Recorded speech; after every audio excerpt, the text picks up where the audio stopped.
Nous prions le Seigneur. Nous te bénissons, Éternel, toi qui nous donnes cette autre occasion exceptionnelle, parce que situation exceptionnelle. Seigneur, nous ne comprenons pas forcément tout ce qui se passe, mais nous avons confiance en toi, parce que nous savons que tu es le maître de toutes choses et que tu peux tout. Que ta faveur repose sur nous. Viens, Éternel, mon Dieu, parler à nos cœurs et que cette parole, Seigneur, nous fasse du bien en ce jour, au nom de Jésus. Amen. Nous vous saluons dans le nom précieux de notre Seigneur et Sauveur Jésus-Christ.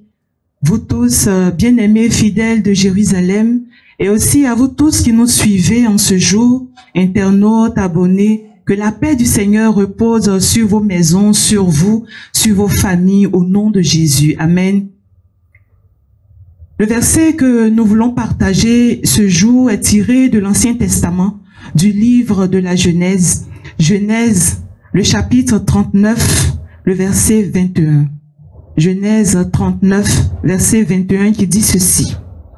L'Éternel fut avec Joseph et il étendit sur lui sa bonté. Il le mit en faveur aux yeux du chef de la prison. Amen. Nous voulons encore parler de Joseph. Alors nous connaissons tous l'histoire de Joseph, cette histoire qui a commencé vraiment de façon triste. Joseph est né de Rachel, qui elle-même était coépouse avec sa grande sœur. La famille était divisée, il y a eu beaucoup de difficultés. Et lorsque le petit frère de Joseph est né, sa mère est décédée. Mais Joseph a été beaucoup aimé par son père. Il était même le plus aimé. Et cet amour aussi va encore lui coûter sa liberté. Parce qu'à cause de cela, ses frères vont le vendre. Et Joseph sera déporté en Égypte, esclave en Égypte. Là-bas en Égypte, dans la maison de Potiphar, Joseph va trouver la faveur aux yeux de Potiphar. Et Potiphar va aimer Joseph parce que la bénédiction de l'Éternel était sur la maison de Potiphar. Mais encore, cet amour va lui être arraché. Parce que Joseph va être accusé faussement. Et à cause de cette accusation, Joseph va se retrouver en prison. Mais toujours en prison, Joseph va avoir encore la faveur des gardiens de la prison. Il est dit dans la Bible que les gardiens ont donné des responsabilités à Joseph jusqu'à ce que Joseph sorte de cette prison par la main forte de l'Éternel et qu'il soit établi sur toute l'Égypte.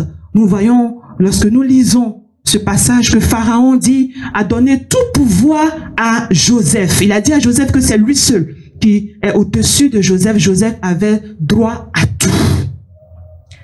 Bien-aimés, ce que je veux partager avec vous en ce jour, c'est que lorsque Joseph était dans la maison de Potiphar, Dieu n'a pas béni Joseph parce qu'il était dans la maison de Potiphar, mais Dieu a béni la maison de Potiphar parce que Joseph y était. La grâce, la bénédiction était sur la vie de Joseph. La bénédiction était attachée à la personne de Joseph. Et là où Joseph était, la bénédiction aussi était là. L'Éternel, comme nous l'avons vu dans notre verset de méditation, était avec Joseph. Partout où Joseph se trouvait, l'Éternel était avec lui. La faveur de Dieu était avec lui. Pourquoi est-ce que la faveur de Dieu était avec Joseph? Parce que Joseph est resté attaché au Dieu d'Israël. Quand bien même Joseph a été déporté en Égypte, Joseph n'a pas adoré les dieux de l'Égypte. Nulle part dans la Bible, on ne voit que Joseph a cherché un temple pour aller adorer le Dieu d'Israël. D'ailleurs, en leur temps, il n'y avait pas de temple. Les gens érigeaient des autels à leur Dieu. Mais on ne voit pas aussi que Joseph a érigé un autel pour son Dieu, le Dieu de son père. On ne voit pas aussi que Joseph a cherché un autel où il pouvait prier le Dieu d'Israël. Non, il ne pouvait pas le faire. Joseph n'avait pas la liberté de faire cela. C'était un esclave, un prisonnier et ainsi de suite. Mais Joseph a gardé les commandements de l'Éternel dans son cœur. Ce que son père Jacob lui a appris, c'est ce que Joseph a gardé dans son cœur. Quand bien même la situation était difficile, Joseph est resté attaché à l'Éternel. Joseph est resté attaché à l'Éternel. Joseph n'a point péché. Lorsque la femme de Potiphar s'est présentée à lui, le suppliant de coucher avec elle, Joseph est resté ferme. il n'a pas péché. Il a résisté au péché parce que Joseph voulait plaire à son Dieu. Bien-aimé, lorsque la faveur de l'Éternel est sur ta vie, cela est manifeste. Nous voyons comment est-ce que partout où Joseph passe, on lui confie des postes de responsabilité, on l'aime, ses patrons l'aiment et ainsi de suite. Lorsque Dieu est avec toi, tu vas voir, il y aura des signes qui vont montrer que Dieu est avec toi. L'exhortation que je veux nous donner en ce jour, c'est que c'est vrai aujourd'hui, la situation est ambiguë au point où on ne peut même plus aller dans nos lieux de culte. J'ai entendu beaucoup de personnes se plaindre, on ne peut pas aller à l'église, mais comment on va faire?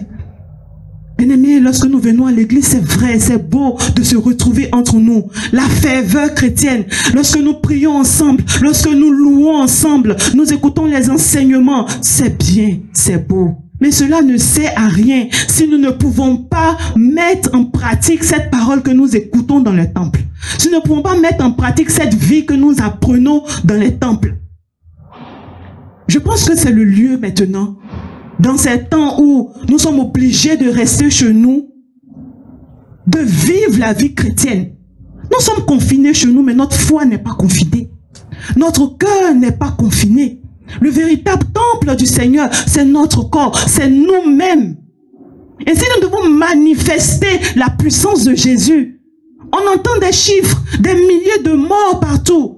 C'est vrai, la situation, si elle a panique, mais nous devons rester serrés en tant qu'enfants de Dieu. C'est nous qui devons apporter la paix. C'est nous qui devons apporter la sérénité autour de nous, que ce soit à la maison, que ce soit dans nos lieux de travail.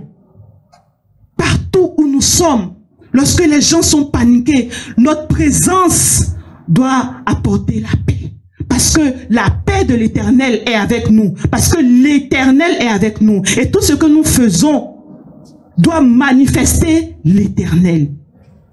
Bien-aimés dans le Seigneur, Joseph est resté attaché à l'Éternel. Parce qu'il est resté attaché à ce que lui a appris son père Jacob. Joseph n'a pas prié le Dieu d'Israël là où il était, mais Dieu était dans son cœur. Lorsqu'on voyait sa façon d'agir, Joseph a refusé le péché. Joseph a refusé de tomber, même si cela devait lui coûter la vie, devait lui coûter sa liberté. Même en prison, je ne sais pas qu'il y a un lieu plus confiné que la prison, où on n'est pas libre de ses actes et de ses mouvements, on ne peut rien faire. Mais même là-bas, Joseph est resté attaché à l'Éternel. C'est pourquoi à la fin, nous voyons que l'Éternel a fait sortir Joseph de prison et il l'a élevé sur tout le pays d'Égypte. Bien-aimés, nous voulons nous exhorter à rester attachés à l'Éternel, quelle que soit la situation. Parce que l'Éternel est avec nous. L'Éternel est avec nous. Le Dieu de Jacob est avec nous. Le Dieu de Joseph est avec nous. Le Dieu d'Israël est avec nous. Il est écrit dans Ésaïe qu'en une seule nuit, l'Éternel a frappé 185 000 hommes. 185 000 personnes sont tombées une même nuit, une seule nuit. C'est vrai. Beaucoup de personnes meurent. 20 000, 10 000. Notre Dieu parfois fait des choses qui nous épouvantent. Mais nous devons rester attachés à lui. Avoir confiance en lui. Espérer en lui. Jusqu'à ce qu'il trouve une issue à cette situation. Soyons fortifiés. Soyons calmes. Soyons sereins. Soyons en paix. Faisons la volonté de notre Dieu. Ne bradons pas notre foi. Cherchons l'Éternel, restons attachés à lui. Et nous verrons que cette pandémie va prendre fin. Dieu va nous accorder la délivrance. Vraiment que le Seigneur nous aide à manifester sa puissance à travers nous, à travers notre comportement, à travers notre être, dans notre vécu de tous les jours, à la maison, dans les rues, au travail, au marché, partout où nous sommes, que le Seigneur nous aide à manifester sa puissance et sa présence. Soyez bénis et que le Seigneur nous garde au nom puissant de Jésus. Amen. Nous prions. Seigneur éternel Dieu, nous te bénissons pour cette parole de grâce que tu nous donnes. Éternel, tu veux que nous soyons en paix en toute situation. Seigneur, que ta paix qui surpasse toute intelligence demeure dans nos cœurs, demeure dans nos vies, demeure dans nos maisons, demeure sur notre nation et sur ce monde. Seigneur, ne regarde pas à nous. Ne regarde pas à nous parce que l'homme n'est que folie. Mais nous prions et nous invoquons ta grâce sur nous. Nous invoquons ta grâce sur nous. Seigneur, notre espérance c'est toi. Notre espérance c'est toi. Souviens-toi de nous. Au nom puissant de Jésus. Amen.